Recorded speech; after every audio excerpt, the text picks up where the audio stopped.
welcome to Threads of Enlightenment.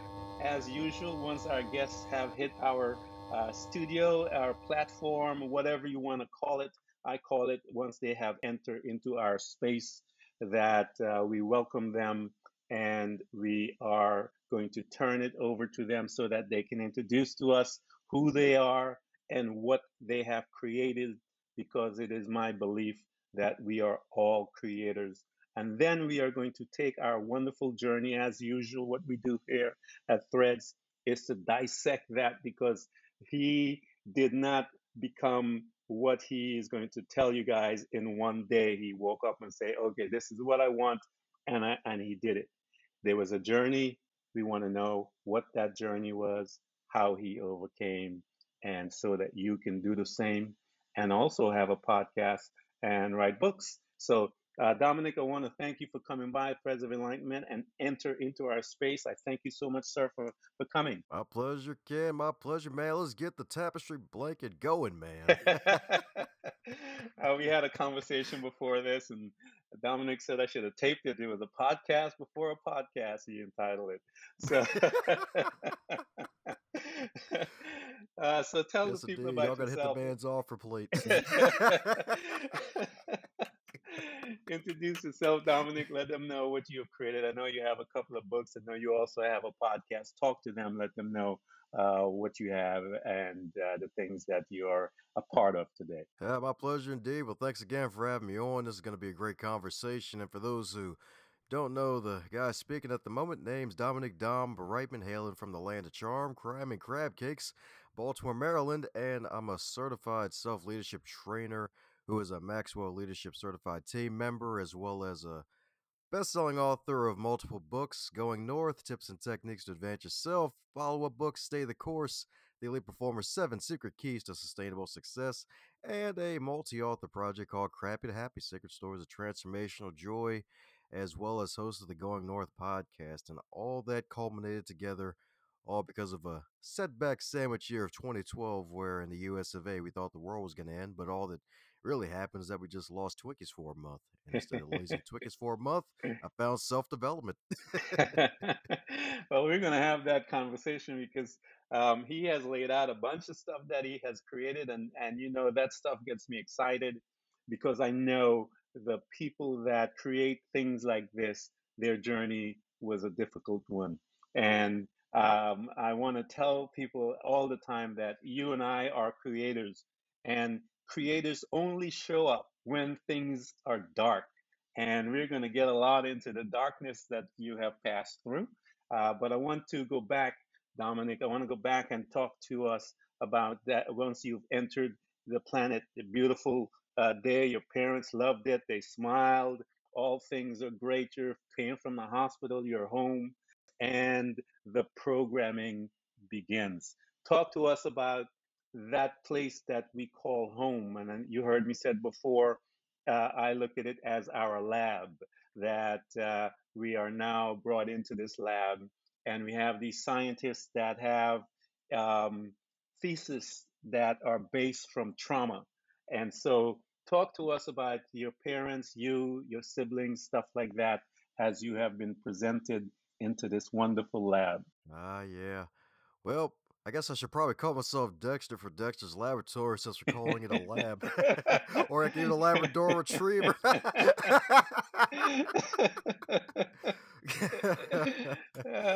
yeah, man, like, I love that terminology though, because you're so right. It is a lab because parents, Yeah, they do the best they can with what they have. yeah, And raising children is a learning experience. No matter how many books you read, articles you read, like, no matter what you listen to, the advice, like, every child you raise is going to be different, and it does take a village no matter what the child or who the child is, because folks respond in different yeah. ways. And my laboratory, my two wonderful parents, father, he was a veteran, served in the U.S. Army. He was an 82nd Airborne Division paratrooper, fought in World War II, and served again in the Korean War. Hmm.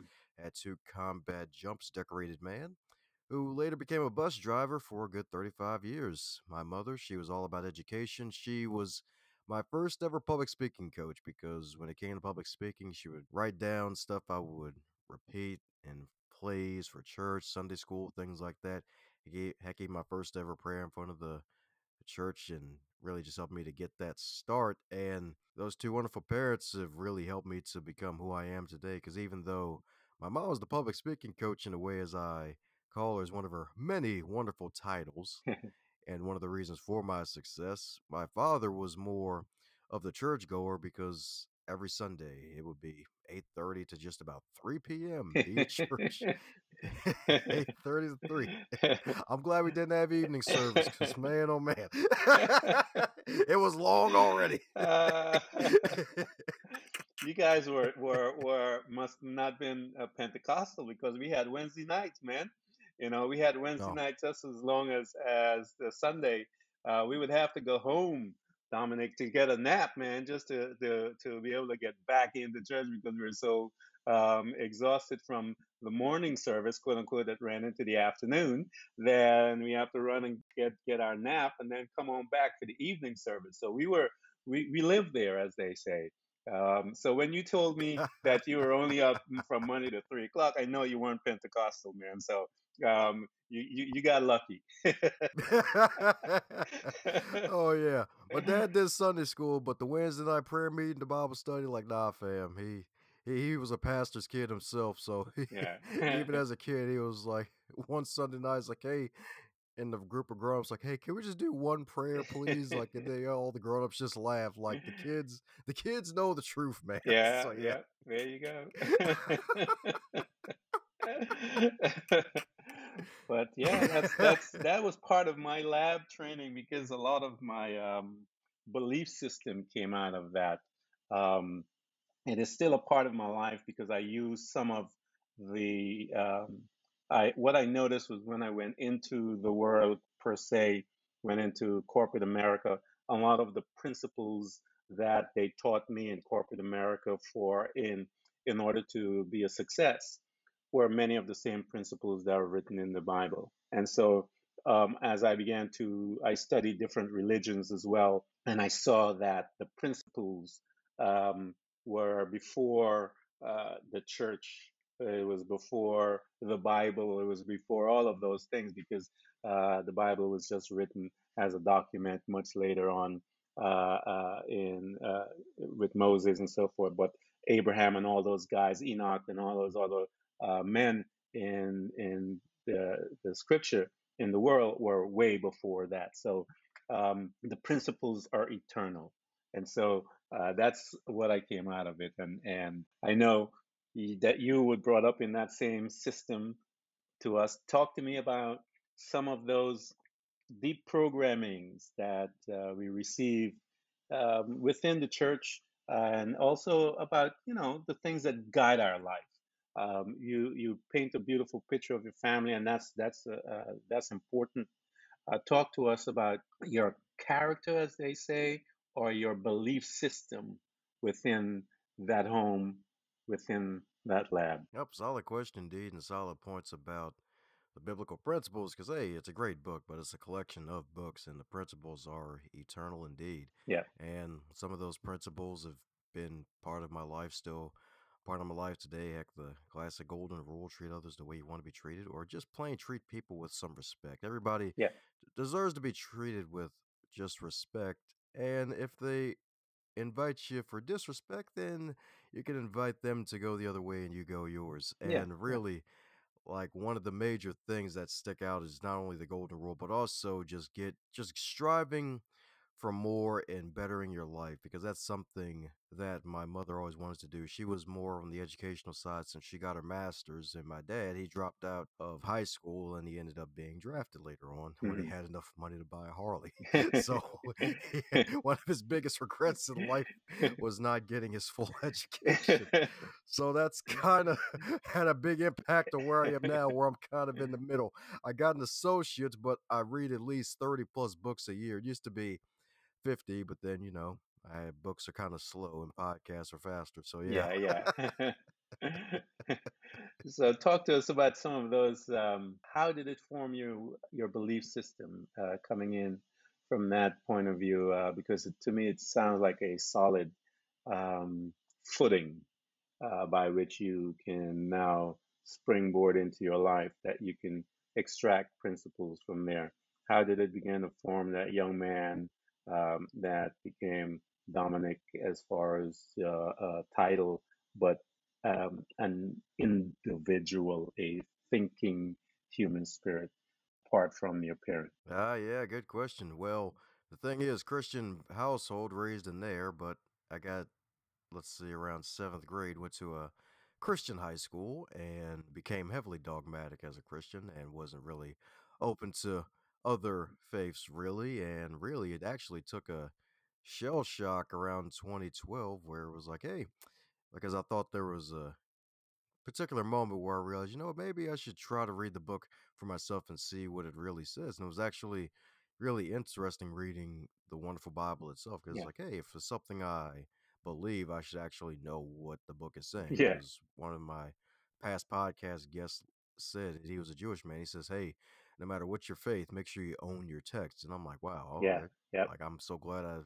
found that before him. yeah, And just that and just going similar to what you're doing, just studying other faiths. Heck, even one of your past guests, Corby Metlot, actually had her on my show yeah, earlier this year too. And like me 10 years ago, the joke was to myself, like, hey, like 10 years ago, if I had this show, I wouldn't even entertain yeah, a yeah, tarot card reader. But yeah, at the same time, it's like, hey, even though we have different beliefs and different ways of living at the same time, we still have inspirational stories to share because yes, hey, she basically, in her words, danced with cancer. She didn't survive cancer. She just danced with cancer. yeah, And just really realizing that hey, no matter what our beliefs, where we come from, just that switch, that paradigm shift of being heavily dogmatic, like, hey, if you don't believe in God, the way, the yeah, truth, and life, you're going to hell, yeah, as opposed to the other way where it's like, hey, come from a place of love first and not trying to condemn yeah, people for their beliefs because not everybody's guaranteed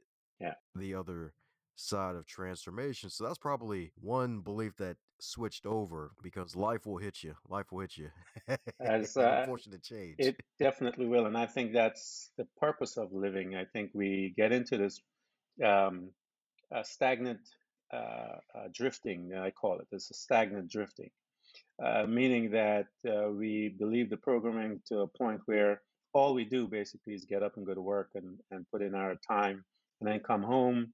We are tired.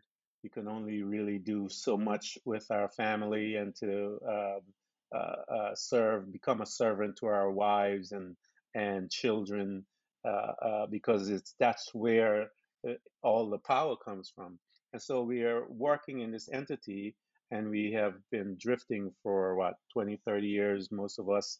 um, and then we come to a space in our life where we have encountered a vehicle that will just crash us, whether it's come in the form of a divorce, sickness, disease, whatever it is that presents before us. I know a lot of us panic, and everyone in Corby's story, it was cancer, sicknesses and disease. All these things we bring on ourselves if we look at how life is set up. Because I believe we are force, we are a spirit, and that spirit is a form of a type of force that we are not aware of yet, but simply because we're here, but we know that it exists and it pulls things to us. Job made a statement, the thing that I have feared has come upon me. So that tells you that this force is alive, it's aware, it's powerful. And as Corby said, she danced with a part of that force that came to her, but then she tell her story of how she overcame it. And that's what I love to hear, that these things present, Dominic, but we are not subject to them.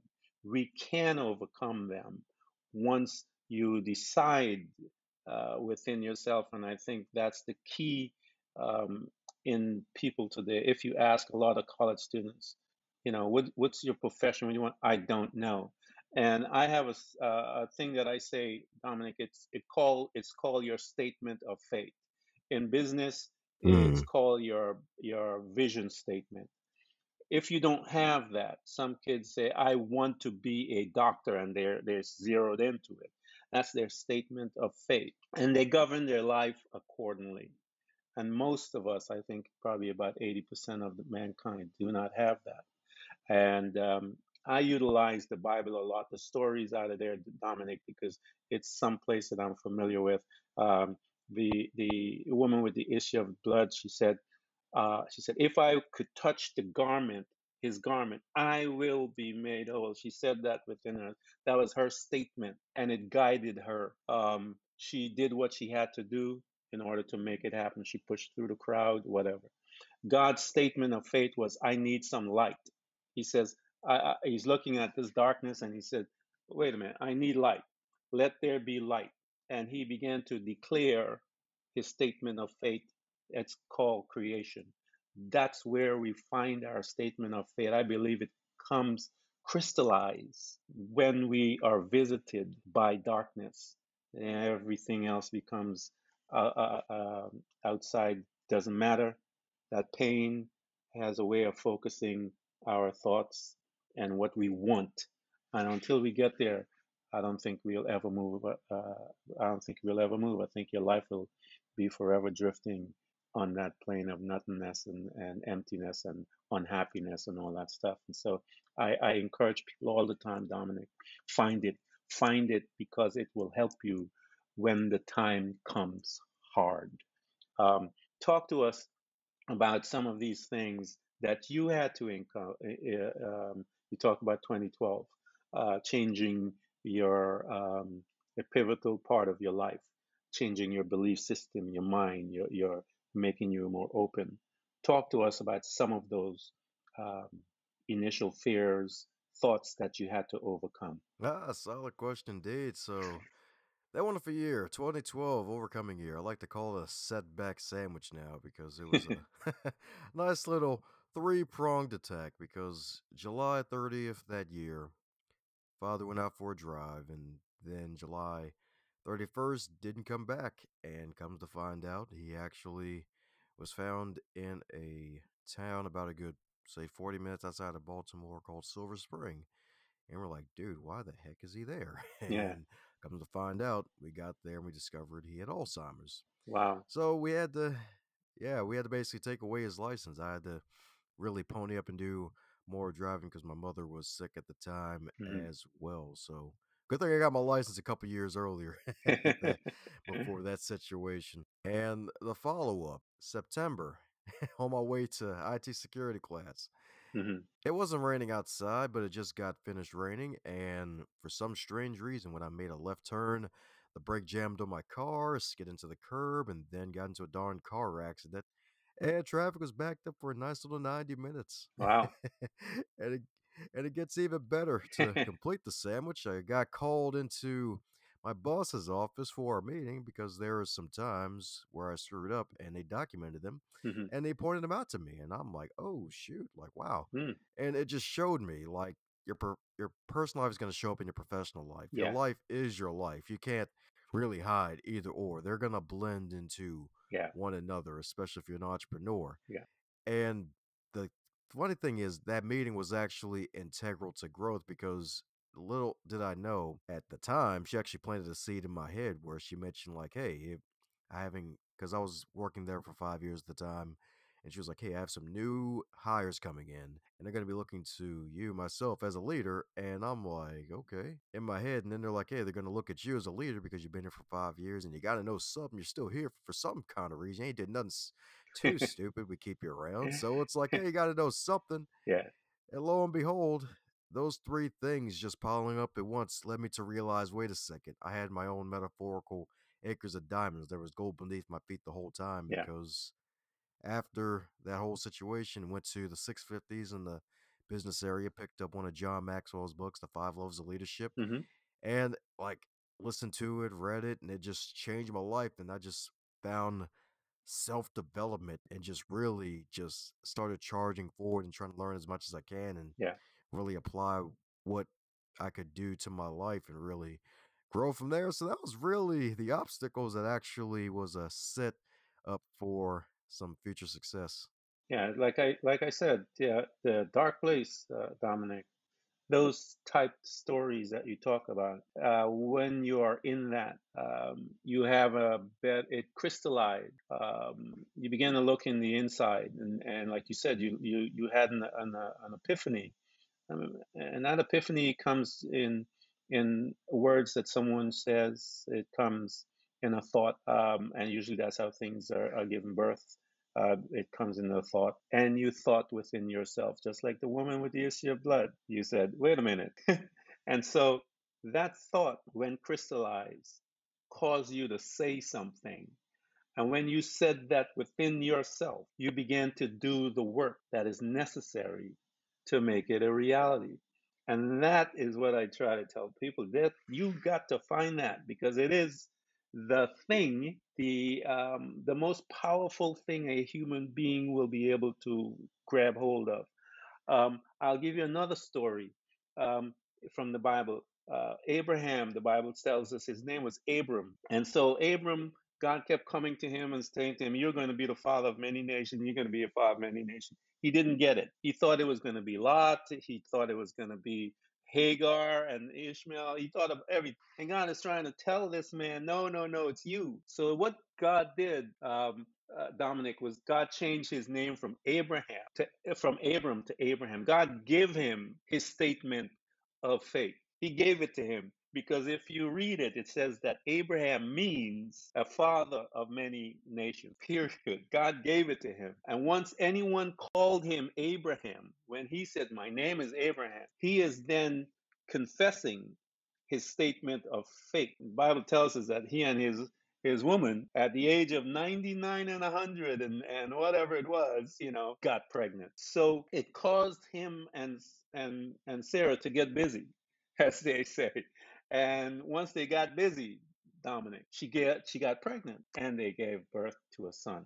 So you and I, that piece that I keep trying to tell people, it is probably one of the most important thing, because what it is, it's a guide. It's like a compass that a plane needs in order to get to where it's going. If that compass is damaged, that plane is in trouble. So that statement that you made from that encounter, those situations that came into your life, that and the visit with your employer about, wait a minute, leadership. She began to say things in her. She didn't even know what she was just probably saying some words. But to you, they became your statement of faith. And you grab hold of that. You went to class. You began to put in the work. And I tell people, if you don't put in the work, Dominic, you ain't going nowhere. Faith without works is dead, they taught me in church. So you got to put in the work.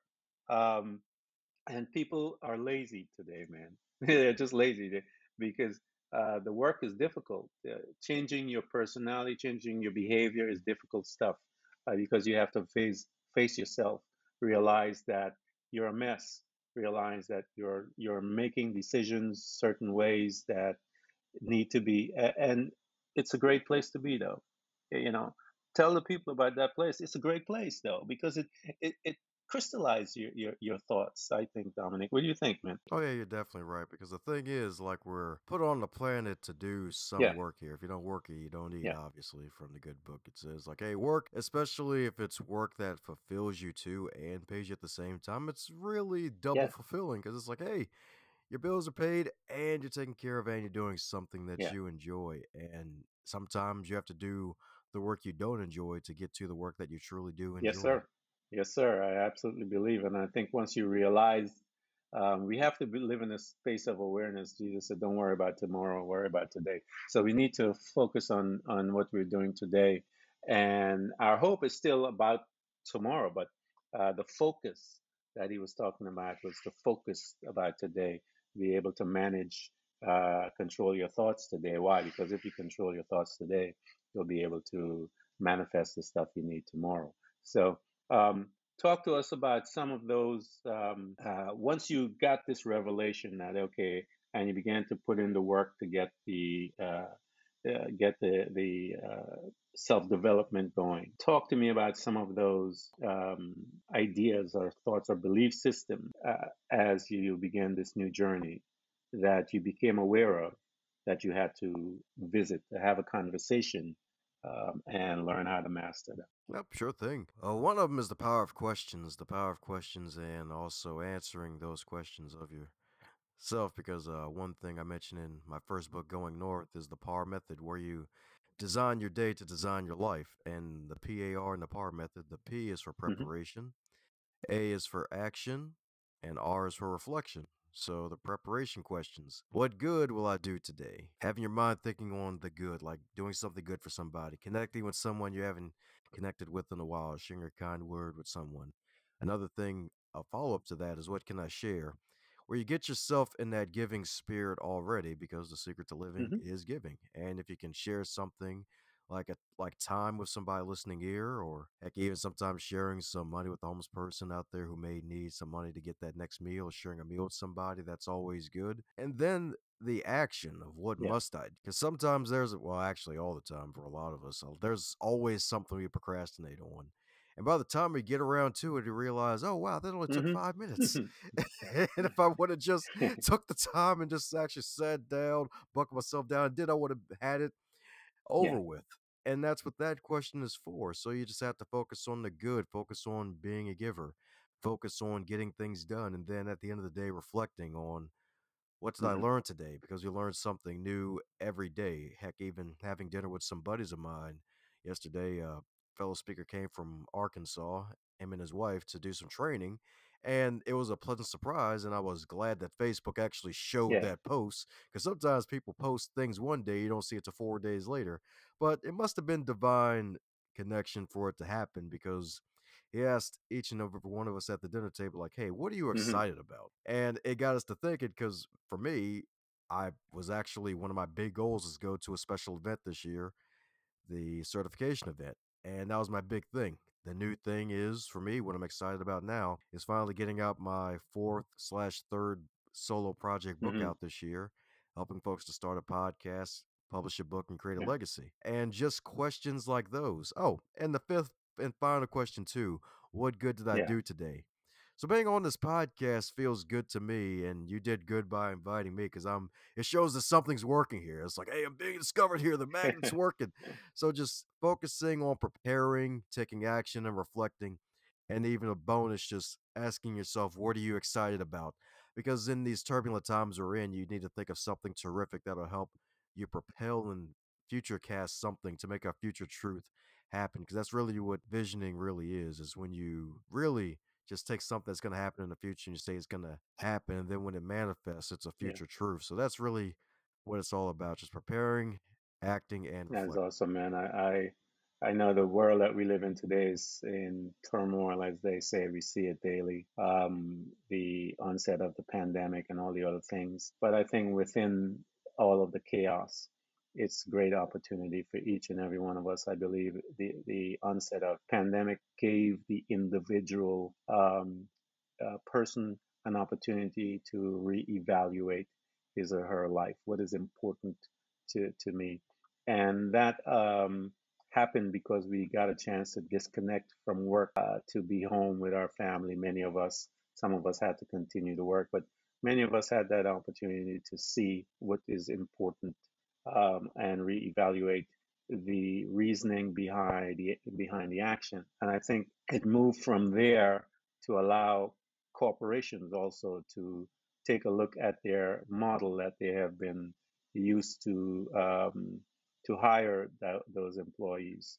Now they're beginning to have to answer some of the questions that the employees have been asking, and or the demands that the employees have been asking for corporations about time with family, all of those things. So there's a restructuring opportunity for businesses, and I think the fact that they saw that the output of work increased in many cases with the family, with the person being home versus being in the brick and mortar stuff. So there's some evaluation going there as well.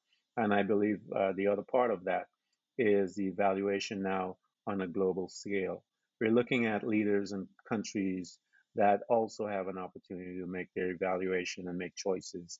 So I think all of this stuff that is happening within the world today is an opportunity given to man, the human being, to make some corrections. Now, how what we do with it is going to be dictated for the next couple of years that we live in. So it's a crucial time I believe we're in, but it's also a beautiful time because it gives us a chance. We will see lots of businesses come out of this. We will see life changing things come out of this. So that's the beauty about the human spirit. We can we are able, and it is within our ability, within the darkness, to create light. So I'm interested in seeing what we create as a collective. So I want to talk to you, Dominic, as to the birth of your books, because you wrote several of them. You're moving forward now. You're learning about all of these things about yourself. You went to the class.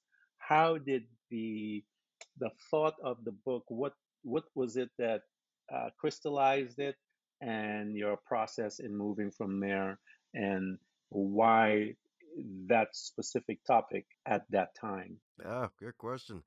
Well, first book that actually started off as a dare, funny enough. It was actually me just networking with other Mhm. people, and I was handing out these reading lists to people called the 100 Books for Dynamic Living as a way to set myself apart because, business Yeah, cards, yeah. they either end up forgotten in the trash or folks rarely keep them. So I'm like, oh, let me give a reading list to people, see how that works, and see if we can have one of those. Oh, shoot, you too. You read that book, The Four Agreements? Like, oh, shoot, this is awesome. That was a great book. Yeah, just connect on Yeah, that end. And one lady I handed the list to, she was like, "Hey, so where's your book on this list?" And I'm like, "Dude, I was like yeah. 22 at the time. I'm like, I'm 20 freaking two. Like, I'm gonna write about." And she dared me to write a book a year from Mm, that day. And at first, I was like, "Nah, I'm not doing it." But after talking it over with a friend of mine and being called out on it later in another Toastmasters yeah, meeting, ended up writing and publishing my first book, and that really just came from the challenge because sometimes we just need a metaphorical fire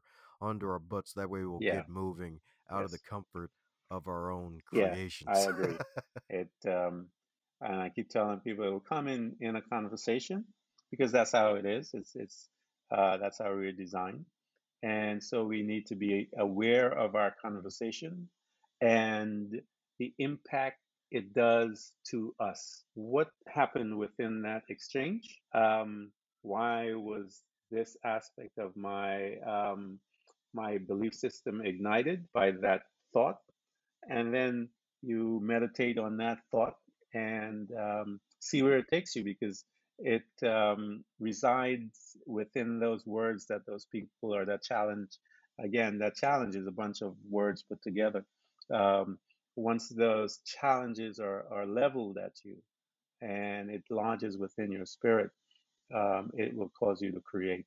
And uh, so you created this book, and as I mentioned to you, once you create and you're aware of creation and your ability, you just don't stop there. I heard you talk about another book that you have coming up. So as you began to dig into all the principles of self-development and bringing these projects together, and I know it's a just a how things work, but talk to me a little about how things work when it led you to book two and all the different speeches and stuff like that, and eventually the podcast. It's just I know it's a theory, it's a process by which you move and so forth, but talk to us about that process. Oh yeah, definitely. It's really an Yeah. evolution, to be honest, because I'm still a growing boy somewhat. Still growing, still getting wiser and getting some metaphorical age on the Yeah, bones. yeah. So hey, like it's really just an evolution because first book that was a dare, second book came from some grief, and the third book itself, Crappy to Happy, that actually came because an opportunity showed itself because one of my goals was to be part of a multi-author Mm, book and not just anybody's multi-author book, like someone's actually done it before, and they actually have some traction growing, and the opportunity presented itself because you might be familiar with the post, but back in 2020, folks were like, "Hey, if you don't come out this pandemic with a new book, a business, or something, then hey, you waste your time." And I'm like, "All right, that's cool. Well, let me make sure I don't waste my time and see what yeah. I can do." It's like, hey, do I write my solo book or do I find a multi-author project? And thus, Crappy to Happy showed up in my sphere of Mm, influence. And the folks who are spearheading it, they've done it before. They had success with the prequel book, Chaos to Clarity, Secret Stories of Transformation. And I was like, you know what? I think I'm going to join this one too, because they actually knew what the heck they were doing. They had some proven yeah, success. They've actually been on a metaphorical battlefield before. So it really just came from just an evolution of just taking action. And the thing is, when you write things down, you'll make them happen yeah. nonetheless. Like I look past on some past goals and things I've written down, they've actually come to pass. Now, granted, they didn't come to pass when I Yeah. wanted them to at Hmm. the time, but it's good when they actually did happen because I was better ready for it. Well, the principle is to write down the vision. You got to write it down so you could see, take a look at it. And I think one of the reason why we write it down, Dominic, is so that we can look at it and deposit it within the spirit of the man. I think we have a tendency that when the thought comes, if we don't write it down, we can, as they say, lose it. You know what I mean? We forget about it and so forth. Oh, So yeah. I think when we Oh, yeah. Oh, yeah. when we write it down, I It's a know nightmare when you when you lose it. lose it, you sit there and you're all kinds of messed up. And I think a lot of us probably lose a lot of our direction and our vision in our life because we did not write it down. But one of the scriptures says, "Write down the vision." He told the prophet, "Write it down, bro."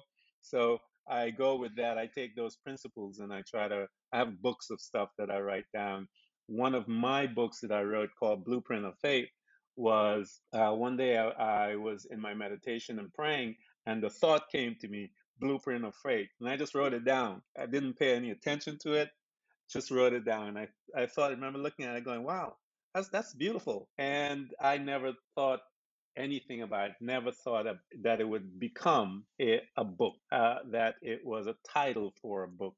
So my advice to everyone, my mother used to, I remember my mother, man, she used to sleep with a book and a pen by her nightstand. And she, when she have her thoughts in the morning or whatever, when she's coming out, she would write those things down. And my dad does the same as well. So I suggest that people to do it because it is sometimes we're getting it within our that transition when we're waking up. Our clearness is there. The spirit man is alert, but we sometimes miss those things in the twilight of our dreaming, as they say. But it's there, man. So talk to me about going north, guys. I want you to go to Dominic's podcast. He has one. It's called Going North, and I love his podcast because it's similar to what I'm doing in the sense that we're probing people with questions to get answers to create, as you heard Dominic talked about earlier, this tapestry of wisdom and knowledge and insights that we're trying to create in this space at this current time so that people can participate within that tapestry. They can extract things that they need. They can deposit things that they need, whether it's in books, podcasts, whatever format that they want to deposit. Talk to us about your podcast. Talk to us about how that came about. How did it make you feel as an individual, and the joy and all the other things that come from that project that you have created. Yeah, my pleasure indeed. Well, the show Going North, it actually stemmed from book one, Going North, as a way to market that book, but also to bring some other folks along with me. So that way it's not just me rambling every Mhm. week. And A Hundred Flowers just blossomed out of nowhere because originally it was going to be called the Mr. Music and Reads podcast and it was going to be once a week. But consistency Yeah. pays because one episode every week turned into out of nowhere 2 episodes a week, and then 2 years later turned into 3 episodes a week, sometimes four, with occasional bonus episodes because consistency pays. It was actually ranked in the top 10 self-help podcasts in the Yeah. world because like it was consistent and there were some great guests. It was a nice motley crew of Hmm. people. Like the youngest person I've had on the show was 17, the oldest was Wow. 80, and just different, various levels of wisdom from those who've lived longer lives and have a lot to share to those who are still on their way and creating their journey as they're going along. So, really, it's just a chronicle and feature fellow writers, give them a platform to share their stories, their books, their businesses, and their expertise and just to help them to advance too. And I get to learn too. I get to be a little selfish with the podcast, get to talk to some random wonderful folks and pick their brain a little bit, or as you say, Yeah. probing. But don't worry, we don't take them on the mothership though. We don't we don't do the mothership. But we have mothers on the show. Yeah. Tell me about it, man. I love it because it's the exchange to me is what gets me excited, because I grow a lot myself. Trust me, I've grown a lot by having all these people and all these voices on. I am the same with you. I have guests from all over, different ages and different vocation and professions and all of the different things, because we are a part of the human race, and all of our collective lives journey can teach. And I am interested in teaching and learning, because that brings me joy. I know the thing about the consistency. I started with one. I have three podcasts, by the way, and so I started with one. Threads of Enlightenment was one per week. Now then it went to two, and it's now three, and I'm fighting going four, because I have all the other things going, but it's exploding because of that. And so it is. What it shows to me, Dominic, is there's a need out there that people are looking to gain answers, wisdom, information to help them to become more, for lack of, I know I use the word enlightenment, but for me, as my people know, I said enlightenment to me is to that's the point when you and I become better students of ourselves. And I think people are beginning to uh, are excited about learning how to become better students of themselves. And that is what we entitle that, and we call those things self-development, self-growth, self-help. Uh, but to me, it is personal growth in the sense that we are in school learning about who we are. And as we begin to find out who we are, we realize that we're much more than what people have been saying we are. And then once we come to that realization, you and I, as I mentioned before, we cook this beautiful dish, man, and then we turn it.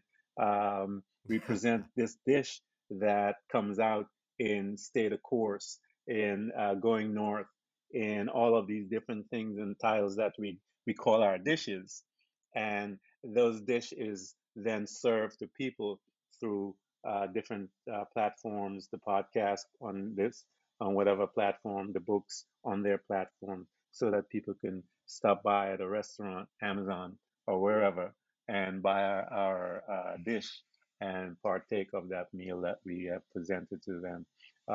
Dominic, man, I want to thank you. This has been a marvelous time. It is my hope that you come back and we can do this again and again and again, man, and learn from each other so that we can expand this tapestry, put some more color in there and some more flavor, some hot sauce, as they say, so that we can keep cooking this dish, man. Thank you so much for coming by. Hey man, thanks for having me on, man. Always welcome to come back, That's right, to the Chocolate Brothers, sharing some dishes. That's right indeed. You don't have to wash I these know. dishes because they're gonna be in your mind. Next time we'll talk about that mothership, man. How to get on top.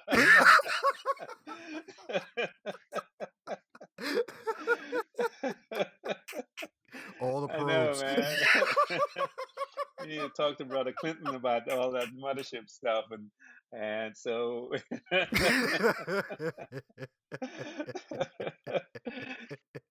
Hey, I didn't sleep with that woman, but he said he Yeah, did. yeah, But we got. that's a whole nother story.